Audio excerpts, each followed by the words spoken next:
이번 이야기는 조선시대 때 아녀자의 금기를 어기고 사람을 살린 여인의 이야기입니다. 오늘도 재미있게 봐주세요. 옛날 영조 때 암행어사로 유명한 박문수가 어느 해 풍산 지방에 들어갔다가 죽을 고비를 넘긴 일이 있었습니다. 이 풍산 지방은 산이 아주 많고 또 산에는 험한 골짜기가 아주 많았습니다. 그곳에는 산나물이 많이 나서 산채나 약재를 구하는 사람들이 수없이 드나드는 곳이었습니다. 하지만 산이 너무나 험하고 고개도 높아서 한번 그곳을 넘어본 사람들은 다시 넘지는 않은 산이기도 하였습니다. 그런데 어사 박문수는 민심을 살피기 위해 산을 오르게 되었고 어느 고개에서 결국 기력이 다 떨어지고 배고픔에 지쳐 쓰러지고 말았습니다. 그리고 곧 아사 직전의 상황에 이르게 되었습니다. 이러다가 내가 죽겠구나. 내가 나란 일을 더 못하고 여기서 아사로 죽을 줄이야. 박문수는 어떻게든 정신을 차리고 고개를 끝까지 넘어보려 하였으나 더 이상 발걸음이 떨어지지 않았습니다. 마실 물도 없고 먹을 음식도 없었습니다. 그렇게 더 이상 발걸음이 떨어지지 않고 그대로 바닥에 쓰러져 누워버렸습니다. 그 상태로 박문수는 이틀 동안 발도 움직이지 못하고 물도 마시지 못하고 있었으나 그 산에 나무를 캐려고 지나가는 안악들은 모두 그런 박문수를 힐끔힐끔 쳐다보고만 갈 뿐 누구 하나 와서 돕거나 묻는 사람이 없었습니다. 그것이 워낙 그의 행색이 초라하고 딱 거린의 꼴이었기 때문이었습니다. 세상에 저기 웬 거지가 누워있지 않은가. 안 움직이는데 죽은 거 아니야. 얼굴을 보아하니 살아있어도 더 살기는 틀렸는걸. 가까이 가지마. 괜히 가까이 갔다가 오해 살 것이오. 가까이 가지 말어. 이렇게들 속은 거릴 뿐이었습니다. 그런데 그때 한 여인이 마찬가지로 나무를 캐고 고개를 내려오는 중이었습니다. 그 여인 또한 쓰러져 있는 박문수를 보고 말했습니다. 아니, 저게 웬 사람이 쓰러져 있는데. 정신도 나가서 너무 위태해 보이는데.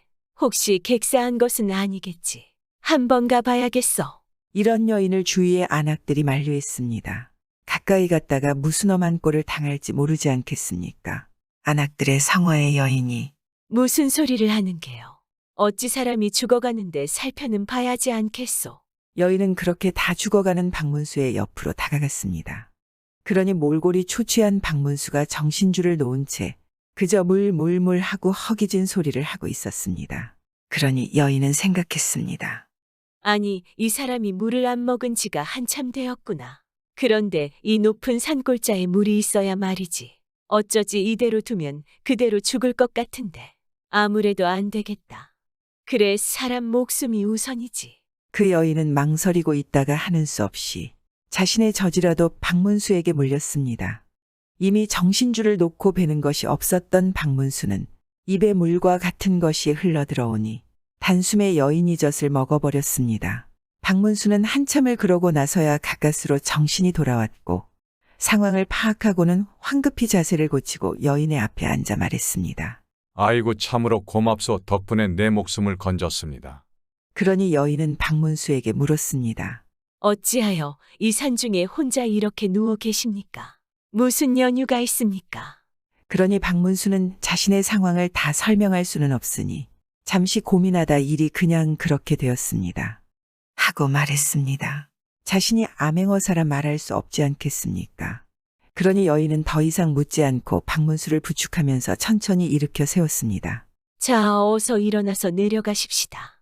여기에 더 이상 있으면 안 되겠습니다. 여인은 무거운 나물 보따리를 머리에 이고 박문수를 부축하면서 천천히 고개를 내려왔습니다. 남녀가 유별하지만 박문수는 아직 제대로 몸이 회복되지 않았기에 여인에게 기대어 간신히 발걸음을 한 걸음 한 걸음 옮겼습니다. 한편 여인과 함께 나무를 캐고 내려오던 다른 여인들은 그 모든 광경을 보고는 놀라지 않겠습니까? 미쳤구만 미쳤어.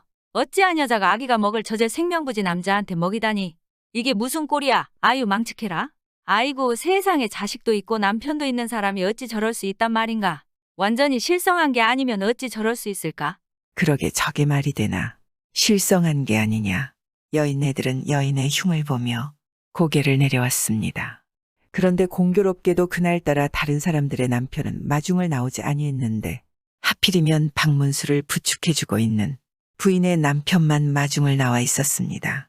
이 남편이 여인들은 다 내려오는데 자신의 부인은 내려올 생각을 하지 아니하니 여인들에게 물었습니다. 여보게들 아니 어찌하여 애 엄마는 아니옵니까? 무슨 일이 있는 게요? 그러니 여인들은 킥킥킥 웃어대며 말했습니다. 아이고, 저기 웬 남정네랑 함께 있느라 늦나 봅니다요. 아유, 남편도 있는 여인이 어찌 대낮부터 아유 망측해라? 여인들이 알 수 없는 소리를 해대니 이 남편이 다시 물었습니다. 아니 남정네라뇨. 그게 무슨 소리랍니까? 내 부인이 다른 남자라도 만나고 있단 말입니까? 그러니 여인들이 말했습니다. 아유 아유 내가 망측해서 말을 못하겠네. 저기 올라가서 한번 보세요. 여인들은 그러고는 킥킥 웃어대며 다시 고개를 내려갔습니다. 그게 도대체 무슨 소리란 말인가? 부인들의 얘기를 들은 남편은 흥분하기 시작하지 않겠습니까? 그리고 나쁜 생각을 하기 시작했습니다. 부인이 남을 캐러 간다고 나가서는 외간 남자를 만나러 다니는구나. 남자는 씩씩거리며 분을 참지 못하고 곧장 고개를 따라 올라갔습니다. 그러니 멀리서 웬 남자와 함께 찰싹 붙어서 내려오고 있는 부인이 보였습니다. 남자는 그때까지만 해도 여인들의 말을 믿지 못했는데 눈앞에서 그런 광경을 보니 제정신이 아니지 않겠습니까? 남편은 분을 삭히지 못하고 자기의 부인을 만나자마자 마구 두들기고 손찌검을 하기 시작했습니다. 그러니 박문수는 남편을 가로막으며 말했습니다. 이보시오. 그만하시오. 이게 다 나 때문에 그리 된 것이니 부인을 용서하십시오. 그런데 그의 남편은 기다렸다는 듯이 큰 소리를 지르며 말했습니다. 너 이놈의 자식, 남의 여인을 희롱하고도 뭐라 하느냐? 엄연히 자식도 있고 남편도 있는 여인을 데리고 대낮부터 이게 뭐하는 짓이냔 말이다. 남편은 부인 앞을 가로막는 박문수를 마구 때리기 시작하였습니다. 박문수는 졸지에 그대로 얻어맞아서 코가 깨지고 입에서 피가 나도록 얻어맞았습니다. 박문수가 뭐라 설명을 하려 해도 남편은 눈이 돌아가서 들을 생각도 말할 기회도 주지 않고 이 박문수를 마구잡이로 때렸습니다. 그러다가 보니 박문수가 바닥에 뒹굴게 되었고 마침 허리춤에 찼던 마패가 떨어져 바닥에 떨어졌습니다.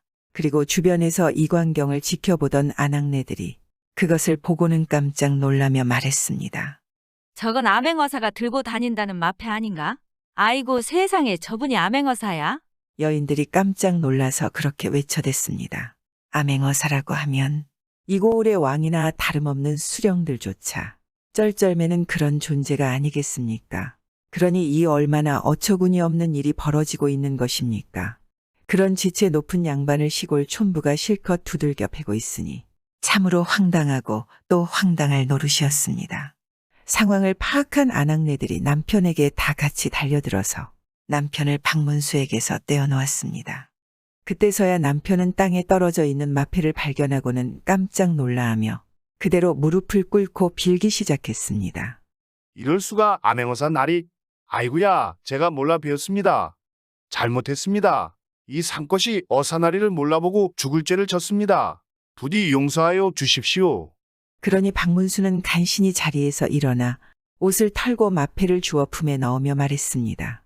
허참 사람 때리는 죄를 짓는 것은 무섭지 않고 오직 마패만 무서운 괴로구나.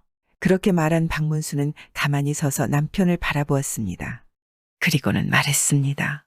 이보시오. 만일 내가 당신의 아내의 도움이 없었다면 나는 고개 위에서 그대로 죽었을런지 모른다. 물론 당신이 오해를 할 수도 있는 상황이란 것은 내 이해가 간다. 하지만 그걸 감안하더라도 당신의 행패는 너무 무자비했다. 아내와 거린을 이렇게 학대한다면 어떻게 여인네들이 자비스러운 마음으로 중생을 살필 수 있을 것이며 거지가 밥 한 숟갈 얻어먹고 살겠느냐? 내가 한 행위로 보아서는 내 마땅히 당장 벌을 주어야 마땅하지만 내가 지금 당신 아내의 은혜 때문에 살아났으니 그것을 생각해서 오늘은 일단 물러갈 것이다. 조만간 내가 고민해 본 뒤에 부를 것이니 집에 가서 기다리고 있거라.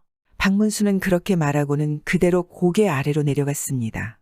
아이고, 날이 살려주시옵소서. 참으로 송구합니다. 이 남편은 그대로 엎드려서 멀어지는 박문수에게 계속해서 잘못을 빌었습니다.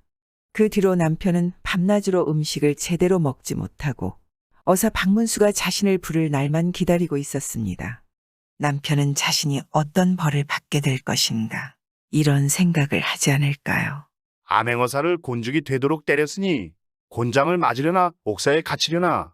아이고 아니면 설마 참수하지 않겠지. 세상에 내가 미쳤지. 사또도 꼼짝 못하는 어사를 죽도록 때리다니. 그렇게 걱정하던 남편에게 과연 10여일 후 포졸들이 찾아왔습니다. 그렇게 포졸들과 함께 남편이 관아에 가게 되었습니다. 남편은 덜덜 떨며 관아에서 박문수를 보았습니다.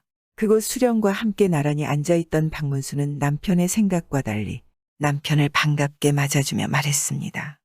어서 오시오. 내 자네를 기다리고 있었다네. 얼굴 안색을 보니 그동안 걱정했겠구려.